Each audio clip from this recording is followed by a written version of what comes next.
दोस्तों, जब भी किसी पेशेंट की सर्जरी प्लान करते हैं डॉक्टर, या कोई पेशेंट है जो हार्ट डिजीज हो रखी है किसी को, या कोई पेशेंट है जो डीवीटी यानी डीप वेन थ्रोम्बोसिस का है, या किसी पेशेंट का वॉल रिप्लेस हुआ है, तो डॉक्टर उसको एक टेस्ट, स्पेसिफिक टेस्ट यानी पीटीआईएनआर टेस्ट करवाते हैं।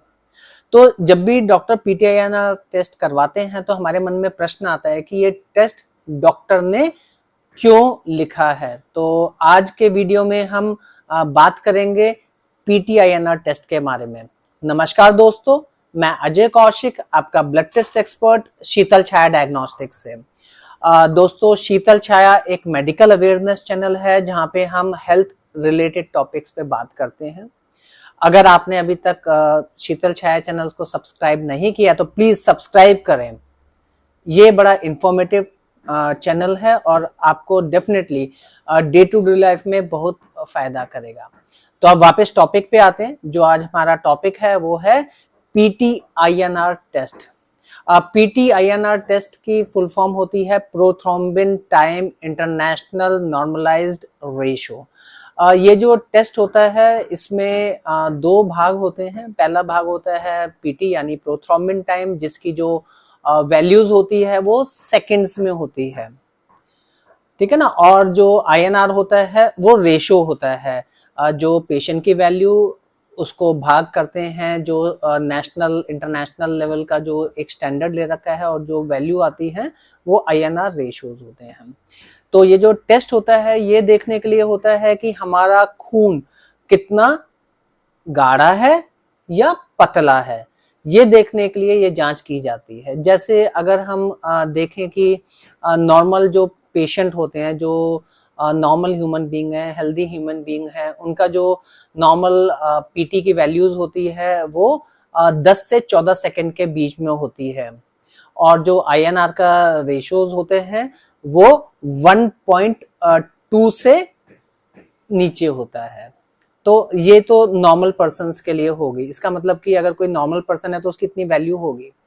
अगर कोई पेशेंट सर्जरी के लिए जा रहा है और डॉक्टर ने उसको पीटीआईएनआर की जांच लिखी हुई है, तो वो इसलिए लिखी होती है कि उसकी पीटीआईएनआर की जांच अगर नॉर्मल है तभी वो सर्जरी के लिए उसको प्लान करेंगे। क्यों? क्योंकि वो क्लॉटिंग में काम करता है, खून का थक्का जमाता है। अगर उसकी जो वैल्यूज हैं वो बहुत ज्यादा बढ़ी हुई हैं, समझ लो आईएनआर का रेशो 2 है 3 है, तो डॉक्टर उसको रेफर नहीं करेंगे। इसलिए नहीं रेफर करेंगे कि सर्जरी के बाद जो उसका जो खून है, जो कट लगाया हुआ है जहां से खून रिस रहा है, वो जमेगा ही नहीं। तो इसलिए ये जांच जो प्री ऑपरेटिव ऑपरेशन करने से पहले की जाती है, पीटीआईएनआर की जांच।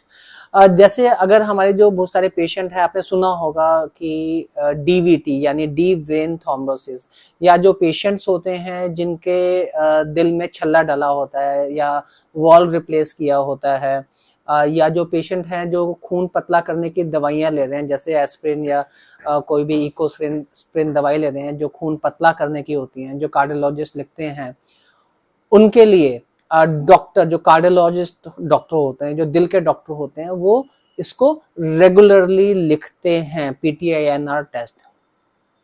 पीटीआईएनआर टेस्ट जो होता है वो जो कार्डियक पेशेंट्स होते हैं या डीवीटी के पेशेंट्स होते हैं उनके लिए बहुत ही जरूरी होता है। क्यों? क्योंकि उनके लिए खून पतला चाहिए होता है। अगर खून नॉर्मल हुआ, जैसे हेल्दी नॉर्मल बीइंग्स में खून जो होता है वो 1.1 से नीचे होता है, तो उसमें तो वो खून जम जाएगा डीवीटी में, क्योंकि उसमें खून को थक्का जमने की या क्लॉट होने की क्षमता ज्यादा है। तो जिसकी वॉल रिप्लेसमेंट हुई है, अगर उसका जो पीटीआईएनआर रेशो है 1.1 से नीचे है, तो इसका मतलब उसका जो वॉल डला हुआ है वहीं पे खून जम जाएगा। तो जो कार्डियोलॉजिस्ट डॉक्टर होते हैं वो ये देखते हैं कि जो खून पीटीआईएनआर का रेशो है वो आइडियली 2 से 3 के बीच में होना चाहिए, जिससे कि खून पतला हो और वो नॉर्मली जो है वॉल के बीच में से निकल सके, और कहीं पे भी वो क्लॉट ना हो, और जो दिल आराम से उसको पंप कर सके, और डीवीटी में उसको कोई नुकसान ना हो फर्दर। तो जो डॉक्टर हैं वो जानबूझ के इसको खून को पतला करते हैं, जिससे कि जो पेशेंट है, कार्डियक पेशेंट है, उसको कोई आगे परेशानी ना हो। बट अगर जैसे पीटीआईएनआर हमारा बढ़ा हुआ है तो इसका एक साइड इफेक्ट भी होता है कि जब खून पतला हो गया और उसकी जो है खून को थक्का जमाने की या क्लॉट जमाने की क्षमता कम हो गई है, तो अगर हमारे को कोई छोटी सी भी ब्लीडिंग होती है दांत में से या कहीं से भी हमारे को छोटे से कट से ब्लीडिंग होती है, तो उसको क्लॉटिंग में बड़ा टाइम लगता है और बड़ा मुश्किल से वो क्लॉट होती है, क्योंकि खून तो पतला हो गया, जो क्लॉटिंग फैक्टर है वो तो हमारा लगभग बड़ा कम है। तो ये एक प्रोज एंड कॉन्स हैं खून पतला होने का ज्यादा। तो ये जो पीटीआईएनआर टेस्ट है ये बहुत ही जरूरी टेस्ट है और इसका बड़ा महत्व है, स्पेशली जो है डीवीटी पेशेंट्स में या वॉल्व रिप्लेसमेंट पेशेंट में, कार्डियक पेशेंट में या सर्जिकल प्रोसीजर्स जिनका होना है उसमें बहुत ही जरूरी जांच है। ये टेस्ट कार्डियोलॉजिस्ट तो बड़े रेगुलर इंटरवल्स पे कराते हैं और करवाना भी चाहिए, जिससे कि उनको पूरी इनसाइट मिले कि पेशेंट का खून कितना पतला है। तो आज के वीडियो में हमने जो खास बात जानी है वो यही जानी है कि पीटीआईएनआर टेस्ट एक बड़ा ही जरूरी टेस्ट है, जिससे हमें पता चलता है कि खून पतला है या गाढ़ा। ये डॉक्टर डिसाइड करते हैं कार्डियोलॉजिस्ट की आपके खून का जो रेशियोज है वो कितना ज्यादा होना चाहिए, कितना कम होना चाहिए। नॉर्मली जो पीटीआईएनआर का रेशियो है वो 1.1 से नीचे होना चाहिए और जो पीटी की वैल्यूज हैं वो 10 से 14 के बीच में होनी चाहिए।